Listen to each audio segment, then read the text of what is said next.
എല്ലാവർക്കും ഉപാസന മീഡിയയിലേക്ക് ഹാർദവമായ സ്വാഗതം. നമ്മളിപ്പോൾ ഇത് പുതിയ വർഷമാണ്, ചിങ്ങം തുടങ്ങി, ചിങ്ങമാസമാണ്.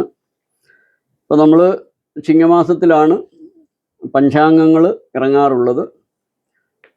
അപ്പം ചിങ്ങം 1 മുതലാണ് പഞ്ചാംഗത്തിൽ കാര്യങ്ങളൊക്കെ ഉൾപ്പെടുത്തി പഞ്ചാംഗം തയ്യാറാക്കുന്നത്. അപ്പോൾ ഇവിടെ ധാരാളം ആൾക്കാർ പഞ്ചാംഗം നോക്കാൻ അറിയാത്തവർ പലരും എനിക്ക് മെസ്സേജുകൾ ഇടുന്നുണ്ട്. പഞ്ചാംഗം എങ്ങനെയാണ് നോക്കുന്നത് എന്ന് ഒന്ന് പറഞ്ഞു തരുമോ എന്ന് പലരും ചോദിച്ചതും പ്രകാരം ഞാനിന്നിവിടെ പഞ്ചാംഗം എങ്ങനെയാണ് നോക്കുന്നതെന്ന് ഉള്ള ഒരു ലഘു ചർച്ചയാണ് നമ്മൾ ലഘുവായിട്ട്.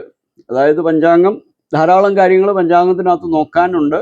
പക്ഷെ നമുക്കൊരു ജ്യോതിഷം കൈകാര്യം ചെയ്യുന്നവർ, അല്ലെങ്കിൽ ജ്യോതിഷം പഠിക്കാൻ ഉദ്ദേശിക്കുന്നവർ, അല്ലെങ്കിൽ ജ്യോതിഷത്തിനോട് താല്പര്യമുള്ളവർ, ഇപ്പോൾ ഒരു വീട്ടിൽ നമുക്ക് ഇന്ന് എന്താണ് കലണ്ടറിനകത്ത്, നമ്മുടെ കലണ്ടറിൽ കൊടുത്തിരിക്കുന്നതിനെക്കാട്ടും തീർച്ചയായിട്ടും കുറച്ചുകൂടെ ക്ലാരിറ്റി, കൃത്യത പഞ്ചാംഗത്തിനകത്ത് ഉണ്ടാവും. അപ്പോൾ അതുകൊണ്ട് പഞ്ചാംഗം നോക്കണമെന്ന് താല്പര്യമുള്ളവർക്കൊക്കെ വേണ്ടിയാണ് ഇത്. അറിയാൻ പാടില്ലാത്തവർക്ക്, പുതുതായിട്ട് പഞ്ചാംഗം മനസ്സിലാക്കേണ്ടവർക്ക് വേണ്ടിയാണ് ഞാനിത് ഇടുന്നത്. അപ്പോൾ ഇതാണ് ജ്യോതിഷ ഭൂഷണം എന്ന് പറയുന്ന പഞ്ചാംഗമാണ് ഞാനിവിടെ റെഫർ ചെയ്യുന്നത്. അപ്പം ചിങ്ങമാസം, അതായത് 1201 ആണ്ട്, ചിങ്ങം 1. അപ്പം നമ്മൾ ചിങ്ങം 1 നമ്മൾ ഈ പഞ്ചാംഗം എടുത്തു കഴിഞ്ഞാൽ, പഞ്ചാംഗത്തിൽ എപ്പോഴും 2 പേജാണ് ഒരു മാസത്തിൽ ഇടതും വലതുമായിട്ട് 2 പേജുകൾ ഉണ്ടായിരിക്കും. 2 പേജ് ചേരുന്നതാണ് ഒരു മാസം. ഇവിടെ നമ്മൾ ആദ്യം തന്നെ നോക്കുമ്പോൾ ഈ പഞ്ചാംഗത്തിൻ്റെ ഇടതുഭാഗത്തെ പേജിൽ അവിടെ ഏറ്റവും മുകളിൽ ഇടതുഭാഗത്ത് മുകളിലായിട്ട് കോർണറിലായിട്ട് ഒരു രാശി ചക്രം ഉണ്ടായിരിക്കും. ആ രാശി ചക്രത്തിൽ ഗ്രഹങ്ങളുടെ സ്ഥിതി അവിടെ അവർ കാണിച്ചിട്ടുണ്ട്. അപ്പോൾ അത് ഞാനൊന്ന് വായിക്കാം. ആദ്യം നിങ്ങളെ ഞാനൊന്ന് കാണിക്കാം. ഈ പേജ് ഇതാണ് പഞ്ചാംഗത്തിൻ്റെ 2 പേജ്. എല്ലാവരും കാണുന്നു വിശ്വസിക്കുന്നു. അപ്പോൾ ഇവിടെ നമ്മൾ ആ രാശിചക്രത്തിൽ ഏറ്റവും മുകളിൽ ഇടതുഭാഗത്ത്, അതായത് മീനം രാശിയാണെന്ന് എല്ലാവർക്കും അറിയാം, അവിടെ ശനി എഴുതിയിട്ടുണ്ട്. ശനിയാണ് ഇപ്പം മീനം രാശിയിൽ സഞ്ചരിക്കുന്നത്. ശനി സഞ്ചരിക്കുന്നതുകൊണ്ടാണ് മീനം രാശിയിൽ ശനി നിൽക്കുന്നത്, ശനി എന്ന് എഴുതിയിരിക്കുന്നത്. മന്ദൻ. മേടം രാശിയിൽ ആരുമില്ല. ഇടവം രാശിയിലാണ് ഇപ്പോൾ ചന്ദ്രൻ സഞ്ചരിക്കുന്നത്. മിഥുനൻ രാശിയിലാണ് വ്യാഴവും ശുക്രനും സഞ്ചരിക്കുന്നത്. കർക്കിടകൻ രാശിയിലാണ് ബുധൻ സഞ്ചരിക്കുന്നത്. ചിങ്ങം രാശിയിൽ ആദിത്യൻ അഥവാ സൂര്യൻ, കേതു. പിന്നെ കന്നി രാശിയിൽ കുജൻ അഥവാ ചൊവ്വ. തുലാൻ രാശിയിൽ ആരുമില്ല. വൃശ്ചികൻ രാശിയിൽ ആരുമില്ല. ധനു രാശിയിൽ ആരുമില്ല. മകരരാശിയിൽ ആരുമില്ല. പിന്നെ കുംഭം രാശിയിൽ സായം എന്ന് എഴുതിയിട്ടുണ്ട്, അത് സർപ്പം രാഹുവാണ്. അപ്പം ഇതിനകത്ത് ഈ രാശി ചക്രത്തിനുള്ളിൽ ഒരു സ്ക്വയർ കോളം, അതിൻ്റെ മധ്യത്തിൽ നമ്മൾ അവിടെ എഴുതിയിട്ടുണ്ട് ഏതെല്ലാം ഗ്രഹങ്ങൾ എത്രാം തീയതി വരെ, ഏത് മാസം എത്രാം തീയതി വരെ എന്നുള്ളത് ഇതിനകത്ത് എഴുതിയിട്ടുണ്ട്. അപ്പോൾ അവിടെ നോക്കിയാൽ കാണാം ശുക്രൻ 4 കർക്കാന്ന് എഴുതിയിട്ടുണ്ട്. അതായത് കർക്കിടകം 4 വരെ ശുക്രൻ അവിടെ ഉണ്ടായിരിക്കും. അത് കഴിഞ്ഞാൽ ബുധൻ 14 ചിങ്ങം വരെ അവിടെ ഉണ്ടായിരിക്കുമെന്നാണ്. പിന്നെ കുജൻ അതായത് ചൊവ്വ 28, തുലാം 28 വരെ അവിടെ ഉണ്ടായിരിക്കുമെന്നാണ്. അതിനുശേഷം ശുക്രൻ അപ്പം 29 ചിങ്ങം. അപ്പം കർക്കിടകം 4 കഴിഞ്ഞാൽ പിന്നെ ചിങ്ങം വീണ്ടും ശുക്രനെ പറ്റി അവിടെ പറയുന്നുണ്ട്, 29 വരെ ഉണ്ടായിരിക്കുമെന്നാണ്. പിന്നെ ബുധൻ 30 കന്നി വരെ ഉണ്ടായിരിക്കുമെന്നാണ്.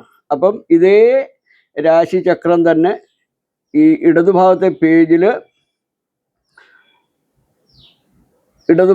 പേജിലല്ല, വലതുഭാഗത്തെ പേജിൽ അതിൻ്റെ ഇടതുഭാഗത്ത് കോർണറിലായിട്ട് ഇംഗ്ലീഷിൽ ഈ ഗ്രഹസ്ഥിതിയെല്ലാം അവിടെ കൊടുത്തിട്ടുണ്ട്. അപ്പോൾ അവിടെ നോക്കിയാൽ മലയാളം വായിക്കാൻ അറിയാൻ പാടില്ലാത്തവർക്ക് ഇംഗ്ലീഷ് നോക്കി അവിടെ വായിക്കാം. അതോടൊപ്പം തന്നെ നമ്മൾ വലത്തെ പേജിൻ്റെ വലത് ഭാഗത്ത് മുകളിലായിട്ട് ഇംഗ്ലീഷിൽ എഴുതിയിട്ടുണ്ട് ഏതെല്ലാം ഗ്രഹങ്ങൾ എവിടൊക്കെ ഏതൊക്കെ ദിവസം വരെ നിൽക്കുമെന്ന് ഇംഗ്ലീഷിലും എഴുതി വെച്ചിട്ടുണ്ട്. അത് നോക്കിയാൽ കാണാം. വീനസ് എൻറ്റേഴ്സ് ഇൻറ്റു കർക്കിടക രാശി എന്ന് എഴുതിയിട്ടുണ്ട് ഓൺ 21 ഓഗസ്റ്റ് വരെ. അത് കഴിഞ്ഞാൽ അറ്റ് 1:19 വരെ അത് സമയമാണ്. രാവിലെ വെളുപ്പിനെ 1 മണി 19 AM വരെയാണ്. ആൻഡ് എൻറ്റേഴ്സ് ഇൻറ്റു സിംഹരാശി ഓൺ 15 സെപ്റ്റംബർ അറ്റ് 12 മണി 17 മിനിറ്റ് എന്ന് എഴുതിയിട്ടുണ്ട്. പിന്നെ മെർക്കുറി എൻറ്റേഴ്സ് ഇൻറ്റു സിംഹ രാശിയിൽ ഓൺ 30 ഓഗസ്റ്റ് അറ്റ് 4 മണി 44 മിനിറ്റ് വൈകുന്നേരം വരെ എന്ന് പറഞ്ഞിട്ടുണ്ട്. ആൻഡ് എൻറ്റേഴ്സ് ഇൻറ്റു കന്യാരാശി, കന്യരാശിയിൽ ഓൺ 15 സെപ്റ്റംബറിൽ അറ്റ് 11:08 വരെ പറയുന്നുണ്ട്. പിന്നെ മാർസ് ചൊവ്വ എൻറ്റേഴ്സ് ഇൻറ്റു തുലാരാശിയിൽ അത് ഓൺ 13 സെപ്റ്റംബർ 9:22 PM വരെ പറഞ്ഞിട്ടുണ്ട്. അപ്പം ഇവിടെ മലയാളത്തിൽ എഴുതിയിട്ടുണ്ടെങ്കിൽ അതിൻ്റെ എല്ലാം ഇംഗ്ലീഷ് വേർക്ക് ഇപ്പോഴത്തെ എഴുതിയിട്ടുണ്ട്. ഇനി അതിന് താഴെ നമ്മൾ മുകളിൽ നിന്ന് താഴോട്ട് കോളംസ് ഉണ്ട്. അപ്പോൾ അതിനകത്ത് ഓരോ കോളംസിനകത്ത് ഞാൻ മുകളിൽ അതിൻ്റെ കോളംസ് അതിൻ്റെ ഹെഡിങ് എഴുതിയിട്ടുണ്ട്. ഇംഗ്ലീഷ് മാസം എന്ന് എഴുതിയിട്ടുണ്ട്. അതിൻ്റെ താഴോട്ടുള്ളതെല്ലാം ഇംഗ്ലീഷാണ് ഇവിടെ എഴുതിയിട്ടുണ്ട്. August 25 September 25. അപ്പോൾ ഓഗസ്റ്റ് സെപ്റ്റംബർ 25. അപ്പോൾ ഇംഗ്ലീഷ് മാസം 17-നായിരുന്നു. ഓഗസ്റ്റ് 17-നായിരുന്നല്ലോ ചിങ്ങം 1 പിറന്നത്. അപ്പോൾ അവിടെ അതുകൊണ്ടാണ് 17 ഇംഗ്ലീഷ് എന്ന് എഴുതിയിട്ടുണ്ട്. അത് കഴിഞ്ഞാൽ നമ്മൾ അത് നോക്കേണ്ട കാര്യമില്ല. പിന്നെ മൂന്നാമത്തെ കോളത്തിൽ നമുക്ക് മലയാളത്തിലെ കാണാൻ പറ്റും. അതായത് മലയാളം 1, അതായത് ചിങ്ങമാസമാണല്ലോ ഇവിടെ പിറന്നിരിക്കുന്നത് തന്നെ. അപ്പോൾ ചിങ്ങം 1. അത് കഴിഞ്ഞാൽ ആഴ്ച, അതിൻ്റെ വലതുഭാഗത്ത് ആഴ്ചയെന്ന് കൊടുത്തിട്ടുണ്ട്. അവിടെ രായെന്ന് എഴുതിയിട്ടുണ്ട്. രായെന്ന് പറഞ്ഞാൽ രവിയാണ്. അതായത് ഞായറാഴ്ചയായിരുന്നു 1-ാം തീയതി. അതിൻ്റെ വലതുഭാഗത്ത് നക്ഷത്രം, എത്ര നാഴിക, എത്ര വിനാഴിക, അല്ലെങ്കിൽ എത്ര മണിക്കൂർ, എത്ര മിനിറ്റ്, അതും അവിടെ കൊടുത്തിട്ടുണ്ട്. രോന്ന് എഴുതിയിട്ടുണ്ട്. അതിൻ്റെ അർത്ഥം രോഹിണി എന്നാണ്. അത് കഴിഞ്ഞാൽ ആ നാഴിക 52 നാഴിക 32 വിനാഴിക വരെയായിരുന്നു. 27 മണിക്കൂർ 19 മിനിറ്റ് വരെയായിരുന്നു. അപ്പോൾ അത് കഴിഞ്ഞാൽ അതിൻ്റെ തിഥി കൊടുത്തിട്ടുണ്ട്. അന്ന് തിഥി നായെന്നാണ് അവിടെ എഴുതിയിരിക്കുന്നത്. നായെന്ന് പറഞ്ഞാൽ അന്ന് നവമി ആയിരുന്നു. അതുപോലെ തന്നെ അതിൻ്റെ നാഴിക വിനാഴിക കൊടുത്തിട്ടുണ്ട്. പിന്നെ പകൽ കരണങ്ങൾ കൊടുത്തിട്ടുണ്ട്. അവിടെ കഴുതക്കരണമായിരുന്നു അന്ന്. അപ്പോൾ അതിൻ്റെ നാഴിക വിനാഴിക കൊടുത്തിട്ടുണ്ട്. പിന്നെ രാത്രി നോക്കുമ്പോൾ നമ്മൾ അവിടെയും കരണങ്ങൾ, പകലിലെ കരണം, രാത്രി കരണം അത് പറയുന്നുണ്ട്. അപ്പോൾ ഇവിടെ എന്നാണ് ആനക്കരണമായിരുന്നു. അതോടൊപ്പം തന്നെ നിത്യയോഗം എന്ന് കൊടുത്തിട്ടുണ്ട്. വ്യാഘ്രയോഗമാണ്. പിന്നെ ശ്രാദ്ധങ്ങൾ, അന്ന് രോഹിണി ആണ് ശ്രാദ്ധങ്ങൾ. നക്ഷത്ര തിഥിയാണ് അത് കൊടുത്തിരിക്കുന്നത്. നവമിയായിരുന്നു അതും. രോഹിണി നക്ഷത്രവും നവമിയായിരുന്നു തിഥിയും. പിന്നെ അതിൻ്റെ അപ്പുറത്ത് അതിനോട് ചേർന്നിട്ടുള്ള പെരുന്നാൾ, അത് അന്ന് നമ്മൾ പെരുന്നാളിനൊന്നും നമ്മൾ കൊടുക്കുന്നില്ല, അത് പറയുന്നില്ല. പിന്നെ അതിന് ശേഷം ഇപ്പുറത്തോട്ട് മാറിയാൽ നമുക്ക് ഉദയാൽപരം, ഓരോ ദിവസത്തെ മലയാളം ഉദയാൽപരം നാഴിക വിനാഴിക പറയുന്നുണ്ട്. ചിങ്ങം അസ്തമനപരം നാഴിക വിനാഴിക പറയുന്നുണ്ട്. ദിനമാനം എല്ലാത്തിൻ്റെയും നാഴിക വിനാഴിക പറയുന്നുണ്ട്. കുളികോദയം അവിടെയും നാഴിക വിനാഴിക പകൽ പറയുന്നുണ്ട്, രാത്രി പറയുന്നുണ്ട്. പിന്നെ അതിൻ്റെ വലതുഭാഗത്ത് നോക്കിക്കഴിഞ്ഞാൽ ചിങ്ങമാസത്തെ വിശേഷ ദിവസങ്ങൾ എല്ലാം പറയുന്നുണ്ട്. അപ്പം നമ്മൾ പഞ്ചാംഗം നോക്കുന്ന രീതി ഇതാണ്. എന്ന് വെച്ചാൽ എല്ലാം ഇതിനകത്ത് കൃത്യമായിട്ട് അടയാളപ്പെടുത്തിയിട്ടുണ്ട്. അതായത് ഇതിനകത്ത് എഴുതിയിട്ട് പോലും ഉണ്ട്. കർക്കിടകം 31 ശനിയാഴ്ച രാത്രി 1:52 ഉദയാൽപരം 48 നാഴിക 55 വിനാഴിക.